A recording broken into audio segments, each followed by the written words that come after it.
교회를 이렇게 출석하게 되면 성도의 삶을 살다 보면 마음속에 그래도 내가 교회에 이렇게 나가고 이렇게 출석을 하고 있는데 하나님이 어려움 없게 좀 이렇게 내 인생 좀 평탄하게 좀 인도해 주시겠지, 이런 마음속에 막연한 기대가 생기는 게 당연합니다. 당연한데 그러다 보니까 갑자기 이제 그런 중에 고난이 닥치면 딱 드는 생각이, 하나님 나에게 왜 이러시나?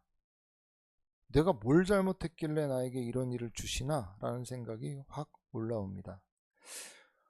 그나마 내가 인정할 만한 어떤 문제가 딱 생각이 난다면야, 이것 때문인가 할지 몰라도, 그렇지 않은 경우에는 내가 뭘 그렇게 잘못했길래 이런 고난을 주시는 건가 하는 이런 원망의 마음이 좀 올라오는 겁니다. 오늘 본문의 이스라엘 백성들이 딱 그런 상황이었어요. 하나님을 향해서 원망하고, 하나님 왜 우리를 이렇게 괴롭게 하시는가? 이런 상황 가운데 하나님이 이 미가서 6장에 재판을 열고 계시는 거예요. 지금 이 6장은 법정 장면을 묘사해주고 있습니다. 하나님께서 이스라엘을 고소하고 있는 장면이고요. 증인으로 누가 세워지냐면 산과 땅을 증인으로 세우십니다. 근데 여러분 생각해 보세요. 산과 땅이 사람도 아닌데 증언을 합니까? 왜 산과 땅을 증인으로 부르는 거예요? 이유를 아시겠어요? 이 메시지가 뭘까요? 산과 들과 견고한 지대들아, 너희들이 증언하라, 이렇게 하나님이 이제 이스라엘 고소하시고, 이제 법정이거든요. 왜 그러는 거냐면 사람이야 일생을 살다가 죽고 땅에 묻히지만 산과 땅과 들은 늘 그 자리에 있죠. 사람들은 태어나고 죽고 태어나고 죽고 태어나고 죽고 하지만, 그러니까 지금 산과 땅아 너희가 증인으로 서라 라는 이 말씀은 그 긴 세월 동안 이스라엘 백성들이 어떻게 살아왔는지를 증언할 수 있는, 그들이 실제로 증언한다기보다는 그 오랜 기간 동안 그들이 어떻게 살았는지를 아는 자라면, 본 자라면 분명하게 하나님의 결백함을 증언할 수 있을 것이다, 이런 의미인 거예요. 그래서 산과 땅을 증인으로 부르는 것이죠. 자, 3절에 하나님의 변론이 나옵니다. 내 백성아, 내가 무엇을 너에게 행하였으며 무슨 일로 너를 괴롭게 하였느냐? 너는 증언해봐라, 이렇게 말씀하시는 거예요. 자, 이게 뭘 방증해요? 이스라엘 백성들이 뭐라고 하고 있었던 거예요?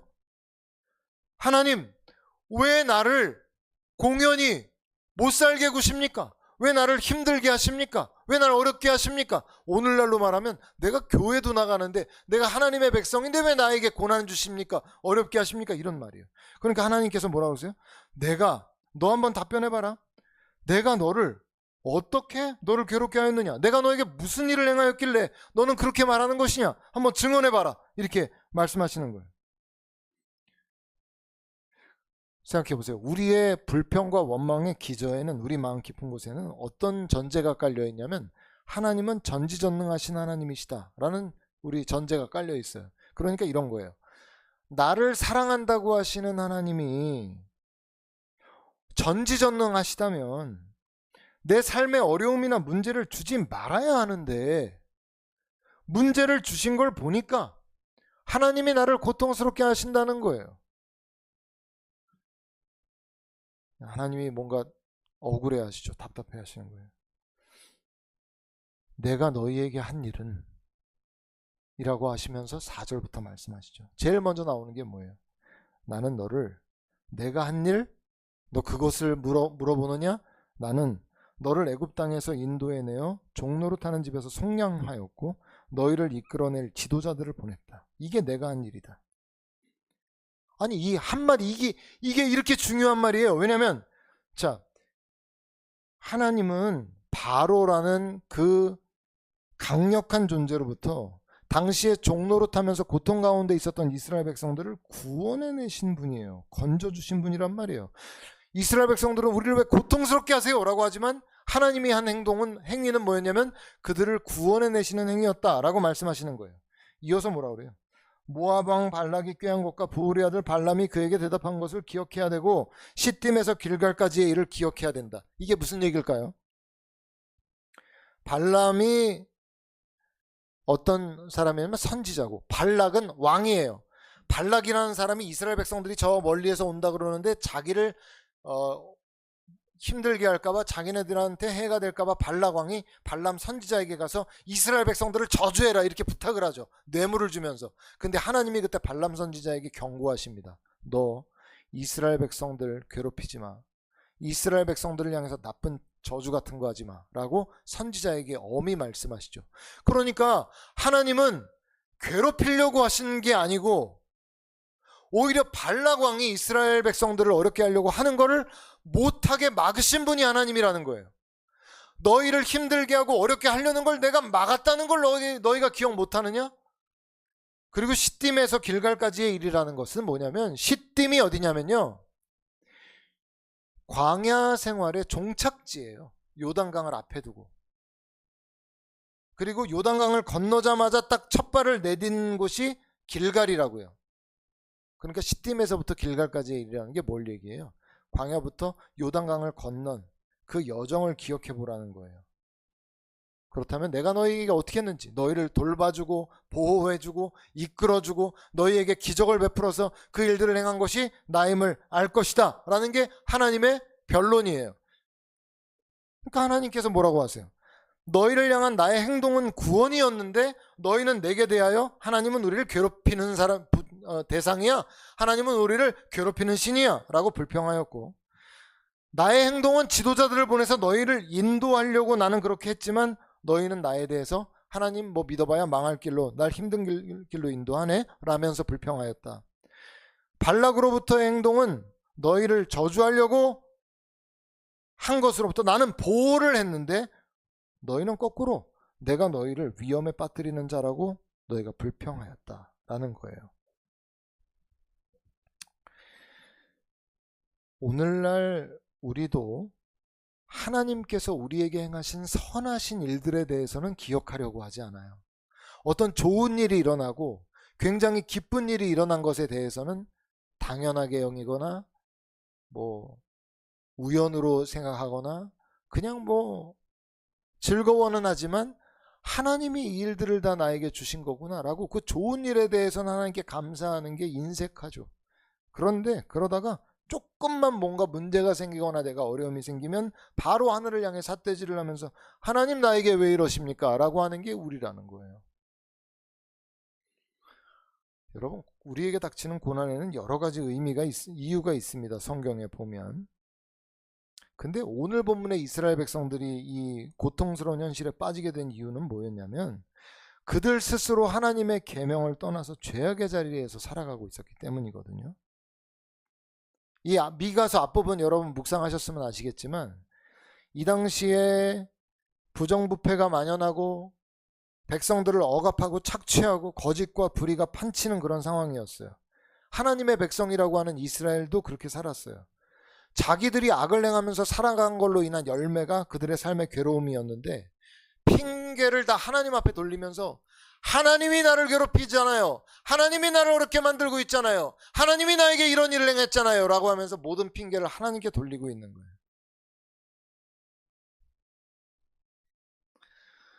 여러분, 하나님께서 제일 먼저 꺼내신 얘기가 뭐죠? 억울해 하시면서 내가 너희에게 한 행위가 뭐였는지 기억하느냐? 난 너희를 애굽에서 이끌어낸 구원해낸 하나님 아니었냐? 여러분, 저도 고난이 때로 찾아올 때 이게 이것 때문이야. 제가 성경을 뭐 많이 읽고 알아도 이것 때문에 고난이 왔구나라는 거를 명확하게 이해하는 것은 쉽지 않아요. 모르겠어요, 사실. 그 고난이 지나고 한참 시간이 지나야 돌아보면서 그래서 그때 그 고난이 왔나 할 정도예요. 그때는 왜 이렇게 힘든 일이 왔나 어려웠나 몰라요. 제가 그래서 고난을 겪을 때마다 제일 먼저 떠올리는 게 뭐냐면 십자가예요. 지금 하나님께서도 내가 너희에게 억울하다, 내가 한 행동을 기억해라 라고 하면서 제일 먼저 꺼내신 얘기가 출애굽이잖아요. 저도 제가 정말 고난이 있고 어려움이 있고 하나님의 행하신 일에 대해서 이해가 안 될 때 제일 먼저 떠올리는 게 십자가예요. 왜 그러냐면 하나님이 나를 구원하시려고 하나님의 생명까지 내어주셨다면 하나님이 나를 공연히 괴롭힐 이유가 뭐가 있냐? 내가 지금 하나님이 행하시는 일을 이해하지 못할 뿐이지 하나님의 뜻이 나의 생각보다 더 옳고 하나님의 마음이 내 마음보다 더욱더 귀한 것이다. 이런 마음으로 당시의 고난과 어려움이 이해되지 않더라도 하나님이 날 향해 행하시는 그 모든 일에 대하여 수긍하고 받아들이려고 그래요. 이렇게 의지적으로 하나님 앞에 나아간다는 거예요. 여러분 생각해 보세요. 하나님께서 정말 여러분에게 생명을 다해서 여러분을 사랑하셨다면 왜 공연히 여러분의 인생을 어렵게 만들고 고통스럽게 만들고 괴롭게 하겠어요?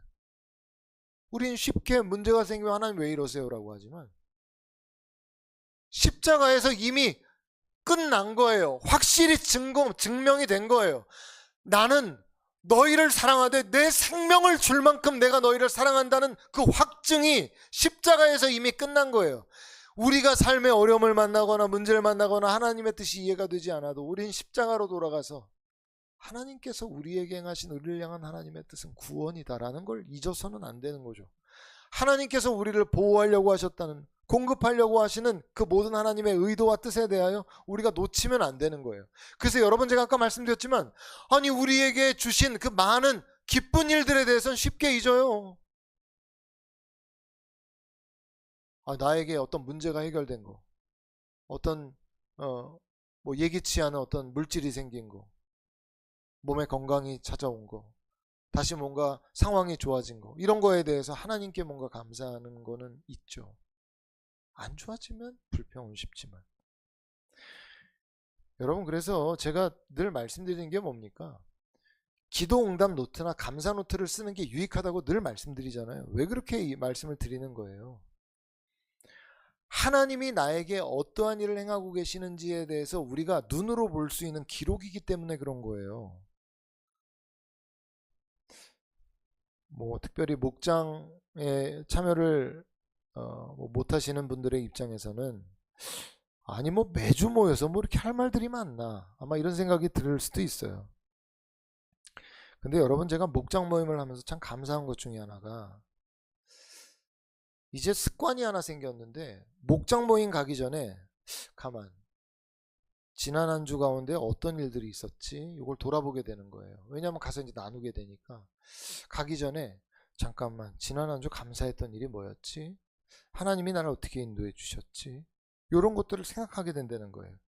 여러분, 흔히 뭐 사람들과의 관계에서 잘 지내셨어요? 뭐 바쁘게 지내네요, 뭐 이러고 지나가는 얘기, 그런 대답 말고 목장에서 나누는 대답은 지난 한 주 가운데 하나님이 나에게 어떤 일을 행하셨는지, 어떤 응답이 있었는지, 이런 걸 나누잖아요.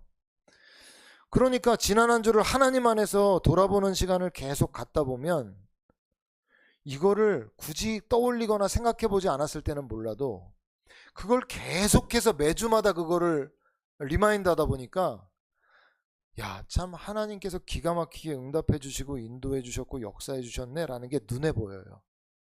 그게 딱 선명하게 들어온단 말이에요. 아니 가기 전에는 오늘은 무슨 말을 나눠야 되나, 저도 때로는 아무 생각이 나지 않을 때도 있어요. 근데 막상 모임이 시작되고 얘기를 나누다 보면 하나님께서 행하신 이런저런 일들이 막 또 생각이 나서 무슨 발표 준비한 사람처럼 술술 이런 얘기들 저런 얘기를 이제 하게 되는데, 그러면서 많이 참 깨닫기도 하고 감사하게 되기도 하고 하나님의 뜻을 발견하게 하기도 해요. 하나님께서 나에게 이런 사명도 주신 것 같다, 하나님께서 나한테 이런 것들을 주셨다, 이런 응답을 해주셨다, 이렇게 인도해 주셨다, 이런 얘기들을 자꾸 나누면서 감사가 자꾸 넘치는 거예요. 공동체가 뭔지 그냥 설명을 들으면 알 것 같죠? 근데 이거는 설명을 들어서 알 수 있는 게 아니에요. 맛을 봐야 알 수가 있어요. 공동체는 매주 사실 모여서 뭔가 자기의 아픔과 고민과 기쁨과 있는 그대로 다 나누거든요. 근데 그러다 보면은 성령께서 내가 나누는 가운데 그 일이 나에게 얼마나 부담이 됐는지 나누다가 자꾸 눈물이 나기도 해요, 울컥해서. 그러니까 듣는 게 그 사람인 것 같은데 그 사람 안에 계시는 성령께서 그 얘기를 또 들으세요.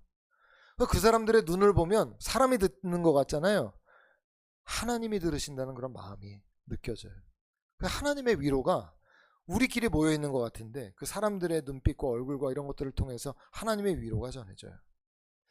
성령께서 각 사람의 심령을 만지시고 감사할 때 그렇게 감격이 있고, 우리가 나눌 때 별 얘기 아닌 것 같은데 계속 하호호 막 깊은 어떤 웃음소리가 나오고, 이런 이유가 뭐냐면 성령께서 우리 안에 함께 하시면서 오늘의 이 본문의 이 이스라엘 백성들의 불평과 원망이 아니라 하나님의 백성들 안에 하나님을 향해 감사와 기쁨과 기도 제목과 이러한 것들을 리마인드하게 하면서 하나님의 백성으로 우리를 빚어내시는. 그래서 제가 느낄 때 야, 이거 목장은 꼭 내 생명의 어떤 근원 같다 이런 생각을 해요. 여기에서 뭔가 내 생명이 더 충만해진다는 느낌을 받거든요. 이런 점검과 확인의 과정이 없이, 공동체에서 이러한 것들에 대한 나눔이 없이 그냥 시간이 가면 어제가 오늘 같고 뭐 그날 같고, 뭐 하나님을 믿지만 하나님은 저 멀리 있는 것 같죠. 왜 그럴까요? 내가 리마인드 하지 않아서 그래요. 내가 하나님이 나에게 어떻게 역사하셨는지를 내가 내 입으로 말하고, 내 기도 제목을 내가 내 입으로 말하고, 공동체에서 말하는 게 사람한테 말하는 게 아니라 하나님께도 말하는 거기 때문에 그러는 가운데 이루어지는 영적 어떤 그런 일들이 일어나지 않기 때문에 하나님을 믿는데 뭐 그냥 그런 것 같고 그냥 그런 것 같은 시간들이 그냥 이렇게 지나가게 되는 것이죠. 2025년 우리가 마지막 주 지금 예배를 드리고 있는데요. 한번 돌아보세요. 여러분이 목장 모임에 못 나오셨다고 해도 하나님의 손길을 여러분이 한 해를 다 점검해 보면서 여러분이 그거를 적어 보잖아요. 그러면 오늘의 두려움이 사라져요. 오늘의 염려가 사라져요. 왜 그럴까? 예전에 그때 그 시점에는 정말 죽을 것 같고 힘들고 뭐 너무 고통스러웠는데 돌아보니까 그때 하나님이 다 인도해 주셨었어요. 어떤 응답이 있었어. 갑자기 어떤 사람이 나타났어. 어떤 일들이 진행됐어. 갑자기 난 예기치도 않은 어떤 상황들이 벌어졌어. 그래서 보니까 뒤를 딱 돌아보니까 하나님이 다 인도해 오셨거든요. 근데 그거를 내가 다 확인해 보니까 오늘의 나의 문제와 어려움이 비교적 가벼운 거구나. 아니, 왜냐면 오늘도 해결해 주실 텐데 뭐. 오늘도 하나님의 손길이 나와 함께 하는데 뭐. 이런 마음들이 일어난다는 거예요. 그러니까 이 미가서의 하나님의 이 억울함을 여러분이 좀 마음에 느껴보셨으면 좋겠어요. 내가 너희를 괴롭게 하였다고, 내가 너희를 고통스럽게 했다고, 내가 너희의 길을 막았다고, 내가 너희를 그렇게 힘들게 했다고. 그래서 법정의 지금 장면이라고 말씀드렸잖아요. 나와 변론해보자. 정말 그러한지. 하나님의 선하신 손길을 우리 2025년 다 가기 전에 한번 리마인드 해보시기 바라요. 그 다음 구절부터 미가가 이스라엘이 말하는 것처럼 이스라엘이 어떤 변명을 하고 있었는지를 대신해서 얘기해요. 그러면서 그들의 생각이 얼마나 잘못된 거고 하나님께서 경멸하시는 외식적인 종교적 입장으로 그들이 말하고 있었는지를 드러내고 있어요. 까발리고 있어요. 자, 하나님이 이런 마음이라고 하니까 그들이 하는 말이 뭐였냐면 6절 7절의 말씀이었어요. 야, 하나님과의 관계가 이렇게 좀 어긋났구나, 깨졌구나. 한번 읽어볼까요? 6절 7절 같이 시작. 내가 무엇을 가지고 여호와 앞에 나아가며 높으신 하나님께 경배할까? 내가 번제물로 일련된 송아지를 가지고 그 앞에 나아갈까? 여호와께서 천천의 순양이나 만만의 강물 같은 기름을 기뻐하실까? 내 어물을 위하여 내 맏아들을 내 영혼의 죄로 말미암아 내 몸에 열매를 드릴까? 이게 무슨 얘기죠? 야, 하나님 좀 화나신 것 같아. 하나님 좀 기분 안 좋으신 것 같아. 야, 안 되겠다. 헌금 잘 챙겨라. 이런 얘기하고 있는 거예요. 하나님을 몰라도 너무 모르고 이런 얘기를 하고 있죠. 야, 재물을 좀 많이 가져가서 하나님의 마음을 풀어드리자는 거예요. 하나님이 돈이 없어요? 하나님과의 관계를 회복하는데 천천의 순양을 가져와 봐라. 만만의 강물 같은 기름을 가져와 봐라. 뭐? 맏아들을 바치겠다고? 하나님이 언제 너희에게 맏아들 인신제사 하래? 반문하는 거죠. 어쩌면 오늘날에도 이런 생각 가운데 하나님과의 관계를 맺고 있는 사람들이 있을지도 몰라요. 칼빈이 기독교 강요에서 이렇게 지적해요. 하나님이라는 대상을 자신들 마음속으로 설정해 놓고 자기 마음대로 숭배하려 한다. 그러니까 하나님은 원치도 않은 일을 자기들이 하나님은 이러실 거야. 하나님 화나셨어. 하나님 기분 나빠. 그럼 나 헌금을 많이 가져가면 하나님 기뻐하시지 않을까? 이거 자기 생각이라는 거예요. 지금 미가가 얘기하잖아요. 야, 너희가 그래 천천에 순냐 뭐 하고 무슨 뭐 만만의 기름을 가져온다고 너희가 그거 가지고 온다고 하나님 기뻐하실 거 아니? 제가 요새 자꾸 이혼 숙녀 캠프 본다고 여러분한테 여러 번 말씀드리는데 거기 보면 부부들이 갖고 있는 문제가 다양한데요. 핵심은 제가 쭉 보다 보니까 한 가지예요. 진심으로 미안해하고 변화하려는 의지가 있는가? 배우자는 그거를 기다리고 있어요. 떠날 결심은 해놓고 과연 이 프로그램에 나와서 이 사람이 정말 나에 대해서 미안해하고 변화하려는 의지가 있나? 이거를 알기를 원하거든요. 근데 문제는 전혀 손댈 생각이 없이 바람을 피워서 배우자가 너무 고통스러워서 죽을 지경이고 술 때문에 배우자와 아이들이 너무 고통 가운데 살고 있고 배우자가 욕설과 폭력으로 집안을 지옥으로 만들고 있는데 이 배우자가 한다는 얘기가 선물 좀 갖다 주면 되지. 술은 여전히 마시면서 그렇게 늘 폭력을 행하면서 선물 좀 갖다 주지 이러고 있는 꼴이라는 거예요. 상황이. 그러면 거기 있는 사람들이라도 아니 여러분이라도 내가 배우자와 문제가 있는데 배우자가 맨날 다른 사람 만나서 바람 피우고 술 먹고 인사불성 돼갖고 막 가족들 괴롭히고 욕설과 폭력으로 행하는데 여러분이 만약에 피해자라면 가해자 대상 그 배우자가 선물을 들고 와서 여보 이거 여기 있잖아. 당신 원하는 거 이거 가방 당신 원하는 거야 이거. 네, 그거 갖다 주면 그러면 마음이 풀리겠는가? 이 질문이에요 이게. 하나님이 지금 이스라엘 백성들이요 어떻게 살았는 줄 아세요? 여기 지금 앞부분에 계속해서 나오고 있어요. 정치 지도, 사회 지도층, 종교 지도자 다 자신들의 이익을 위해서 백성들의 고열을 짜내고 자기들의 이익을 위해서 백성들을 다 이용하고 그들을 억압하고 착취하고 근데 이스라엘 백성들이 거기에 동조해요. 또 옳다 박수 쳐주고. 하나님께서 하나님의 백성들에게 원하셨던 삶은 전혀 찾아볼 수는 없는데 그들이 그 삶에 대해서 바꿀 생각은 전혀 없어. 바꿀 생각은 없이 천천의 순양이나 만만의 기름을 갖고 왔으니까 하나님 기뻐해 주십시오 이러면서 그걸 올려드리는 거예요. 가증스러운 거죠. 예. 하나님을 그렇게 마음을 고통스럽게 만들어 놓고 하나님을 그렇게 슬프게 만들어 놓고 오늘날 우리가 성도로서의 합당한 삶이나 교회 생활이나 하나님과의 실제적 교통은 없는 상태에서 하나님 나중에 성공해서 헌금 많이 할게요 라는 어떤 분의 말들 그건 다른 게 뭐가 있어요. 아까 말씀드렸잖아요. 하나님이 여러분이 대단한 헌금을 한다고 해서 하나님이 엄청 감동을 받으실 거라고 생각하세요? 여러분이 대단한 성공 보따리 갖고 오면 하나님이 감동할 거라고 생각하세요? 여러분의 삶은 죄 가운데 있는데 여러분이 하나님께 대한 너무 감사가 넘치고 감격이 넘쳐서 하나님 안에서 살아가는 여러분이 하나님께 드리는 거야 얼마나 기쁨이 되겠어요. 그런데 그런 건 전혀 관심이 없이 내 삶은 죄악 가운데 있으면서도 선물 가져왔으니 선물 받으세요 라고 하는 말이 하나님을 어떻게 기쁘시게 할 수 있겠냐 이 말이에요 지금. 그래서 미가가 이제 8절에 말씀을 하나님의 마음을 대변해요. 같이 한번 읽어볼까요? 시작. 사람아 주께서 선한 것이 무엇임을 내게 보이셨나니 여호와께서 내게 구하시는 것은 오직 정의를 행하며 인자를 사랑하며 겸손하게 내 하나님과 함께 행하는 것이 아니냐. 제가 참 8절을 읽고 가슴이 좀 먹먹해졌어요. 왜냐하면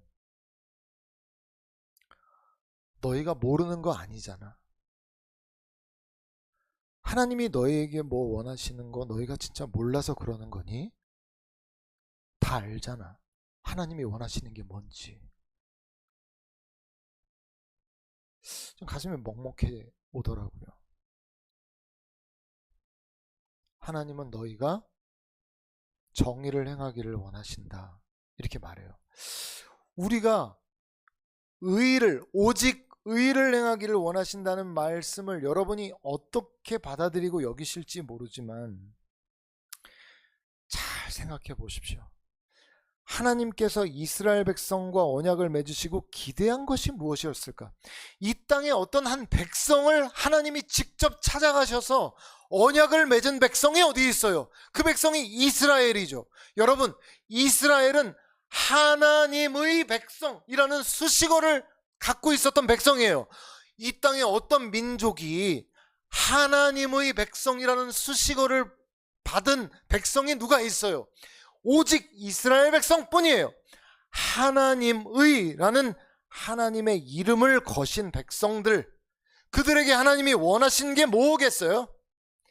여러분, 하나님은 눈에 보이지 않지만 사람들이 저들을 보니까 하나님이 저러시겠구나, 하나님 저런 분이시겠구나, 그 사람들이 완벽하진 않더라도 하나님의 백성을 보니까 하나님이 보인다라고 불릴 만큼 신실하고 거룩한 백성의 모습을 그들에게 바라신다는 거예요. 여러분, 부모가 돼보면 자식이 왜 그렇게 사랑스럽습니까? 날 닮았거든요. 걔가 잘하는 게 꼭 내가 잘하는 것 같이 기분이 좋고, 걔가 실패하면 꼭 내가 실패한 것 같이 고통스러운 게 부모의 마음 아니에요. 하나님이 하나님의 백성을 세워놓고 하나님 닮기를 그토록 원하셨죠. 하나님 비슷한 이 땅의 사람들, 그들을 이스라엘로 세웠어요. 그러니 하나님이 원하신 게 뭐예요? 하나님을 닮은 사람들이에요. 지난번 가정교회 1일 특강 이후에 우리 신림 지역의 목사님들, 가정교회 하는 목사님들이 모여서 모임을 가졌는데 후기를 나누는 가운데 한 목사님이, 강사 목사님이 강의하시는데 자꾸 눈물이 나서 강의는 제대로 못 듣고 울다가 왔다는 거예요. 얘기를 들어봤더니 왜 그렇게 우셨나 했더니 그 목사님이 얼마나 진리 안에서 살려고 몸부림치는지가 마음에 느껴지는데 그 모습 자체가 느껴져서 그게 너무 그렇게 감동이 돼서 눈물이 멈추지 않더라는 거예요. 그러면서 그 목사님이 뭐라고 얘기하셨냐면 참 반가웠어요 라는 얘기를 하셨거든요. 말씀대로 살려고 그렇게 발버둥 치는 사람들을 보고 싶었는데 그 목사님의 강의를 쭉 듣는데 얼마나 말씀대로 살려고 저렇게 몸부림을 치시나가 느껴지니까 감동이 되더라는 거예요. 그래서 계속 울다가 왔대요. 그래서 그때 강의 못 들으시고 왜 그 마포에서 또 한 번 있었어요. 거기 가서 강의를 다시 들으셨어요. 그분은. 제가 여러분 사람 칭찬할 때 최고의 칭찬이 뭐라고 얘기해요? 아시는 분은 아시죠? 제가 사람을 칭찬할 때 가장 크게 칭찬하는 저의 표현은 그 사람 그리스도인이야. 제가 표현할 수 있는 사람을 칭찬하는, 그러니까 성도에 대해서 제가 칭찬하는 최상급이에요. 그게. 그 교수님, 누가 그 교수님 어떤 분이세요? 그리스도인입니다. 제가 표현하는 최상급이에요. 저도 그런 그리스도인들을 만날 때 가끔 눈물이 날 때가 있어요. 가슴이 뭉클해질 때가 있어. 저분이 계셔서 참 고맙다 이런 생각이 들어요. 마음의 위로도 돼요. 그래, 이 어려운 성도의 삶과 이 싸움을 나만 싸우고 있는 게 아니지. 저렇게 훌륭하게 성도의 걸음을, 삶을, 제자의 삶을 살아가시는 분들이 있지. 저도 모르게 그냥 그분을 보면 마음에 흠모하게 되고 동의가 되고 감동이 되고 감사가 나오는 거예요. 아니, 이렇게 이스라엘 백성들이 넘쳐나는데 그 안에 그렇게 불의한 일들이 넘쳐나요. 거짓이 넘쳐나고요. 자기네들은 다 나름대로의 이유가 있죠. 이러니까 어쩔 수 없다. 이러니까 거짓을 동원해야 된다. 이러니까 불의를 동원해야 된다. 이기기 위해서, 우리가 승리하기 위해서, 우리가 부를 누리기 위해서, 우리가 권력을 누리기 위해서, 유지하기 위해서 거짓이 필요하다. 불의를 행해야 된다. 이렇게 막 이야기하고 있는 이 사회, 이 어둡고 부패하고 만연한 이 모든 악이 가득한 이 가운데 누구 하나 하나님을 닮아서 이래서는 안 된다고, 이건 옳지 않은 일이 아니냐고 가슴 아파하고, 백성들이 그렇게 고통스러워하는 눈물에 대하여 그들의 눈물을 닦아주고 오히려 약자 편에 서고 이거 맞지 않는 일 아니냐고 이렇게 말하는 사람이 하나 볼 수 없는 게 이 당시에 이들의 모습이었다는 거예요. 사람아, 주께서 선한 것이 무엇인지 너희에게 이미 보이셨는데 너희가 정말 몰라서 그러는 것이냐? 오직 여호와께서 너희에게 원하시는 것은 오직 의를 행하는 것이 아니냐고. 의를 행하며 살려면 손해를 감수해야 돼요. 때로는 다들 가난한 자들의 땅을 빼앗고 속여서 이득을 취하고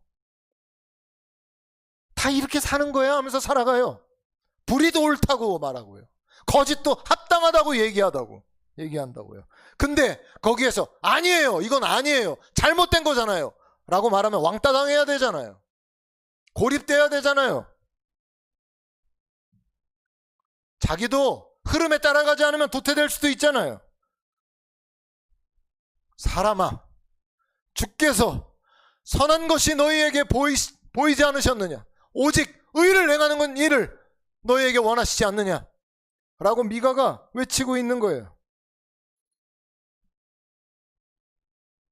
너희가 사회에서 그렇게 부정한 방법으로 이익을 보고 아무리 너희가 성전에 와서 많은 재물을 가져와서 제사해봐야 하나님 기뻐하시지 않는다. 하나님은 불의를 매우 미워하시는 하나님이세요.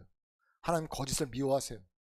그래서 불의에 동조하는 걸 너무 미워하시고 거짓에 동조하는 걸 미워하세요. 어떠한 명분이든지 간에 그리스도인들은 그렇게 살아야 돼요. 세상 속에서 거짓을 동원해요? 잘라내야 돼요. 불의를 동원해? 잘라내야 돼. 단호하게. 하나님 기뻐하시지 않기 때문에 그래요.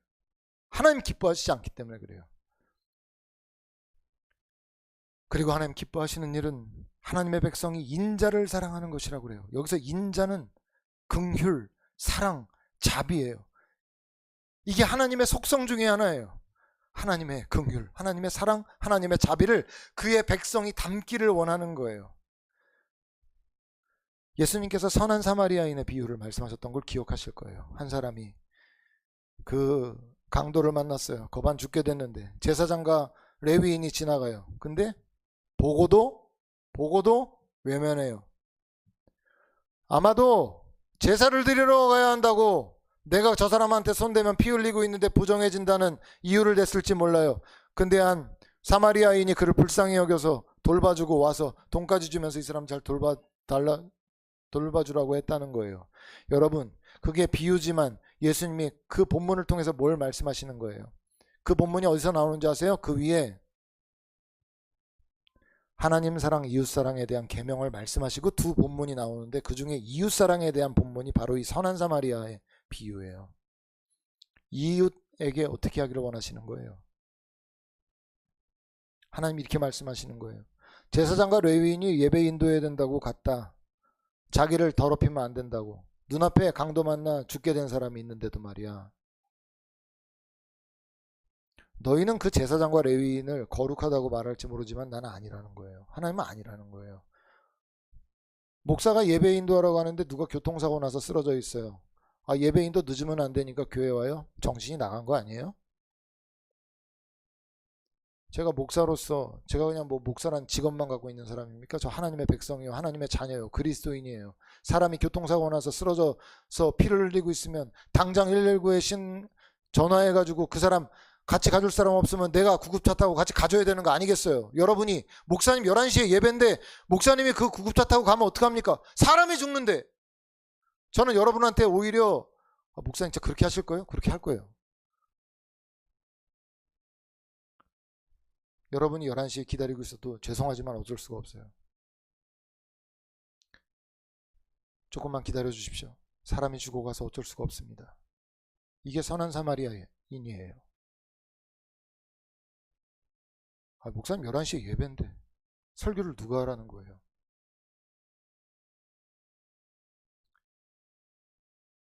나는 너희를 지을 때 그런 꿈을 꿨다. 길가에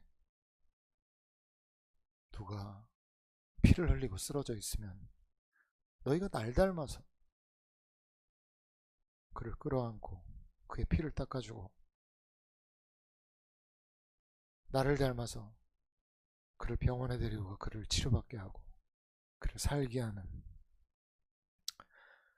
이 사회 속에 그렇게 악하고 더러운 자들이 넘쳐나도 다 그게 옳다고 말하는 때라도 나는 그걸 꿈꿨다. 나를 닮은 나의 백성. 그래서 자비가 그의 삶에 보이고 긍휼이 보이며 사랑이 보이는, 그거를 하나님이 원하시지 않겠느냐는 거예요. 그리고 마지막으로 나오는 게 겸손하게 내 하나님과 함께 행하는 것이라고 말씀하고 있어요. 여러분, 이제 우리 신년이 되죠. 2026년 묵상을 하게 되면 그 본문이 창세기입니다. 창세기 서두를 읽어보면 잘 아시겠지만, 창세기를 읽다가 제가 정말 깜짝 놀라서 멈췄던 본문이 있어요. 1장부터 쭉 읽다가 창세기 5장이었어요. 창세기 5장을 보면 거의 1000년 가깝게 사람들이 살았던 그 사람들의 족보가 쭉 이어져요. 근데 거기 보면 몇 살에 누구를 낳고 몇 세까지 살았더라라는 말로 그의 긴 세월을 짧게 요약하고 넘어가요. 근데 그 중에 한 인물이 나타나요. 그가 에녹이에요. 에녹이란 사람이에요. 그는 특이하게 몇 살에 누구를 낳았다라고 말하지 않아요. 다 똑같이 말하는데 에녹은 이렇게 말해요. 에녹이 하나님과 동행하며 자녀를 낳았다.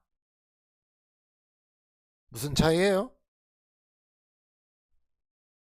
누가 몇 살에 누구를 낳고 몇 살까지 살다 죽었다라는 말하고, 에녹은 하나님과 동행하며 자녀들을 낳았다. 그리고 그 뒤에 뭐라고 나오냐면 365세를 살았다. 죽었다는 말이 없어요. 그 뒤에 하나님께서 그를 데려가심으로, 에녹이 하나님과 동행하더니 하나님이 그를 데려가심으로 세상에 있지 아니하였더라. 제가 얼마나 충격받았는지 몰라요. 이 세상의 모든 사람이 죽죠. 에녹은 죽지 않았어요. 이유가 뭔지 아세요? 하나님과의 동행이에요. 본문이 그렇게 얘기해줘요. 그래서 제가 창세기 5장을 읽으면서 깜짝 놀랐어요. 하나님이 원하시는 건 이거구나. 하나님이 정말 이 땅에 있는 사람들에게 원하시는 건 이거구나. 같이 사는 거예요.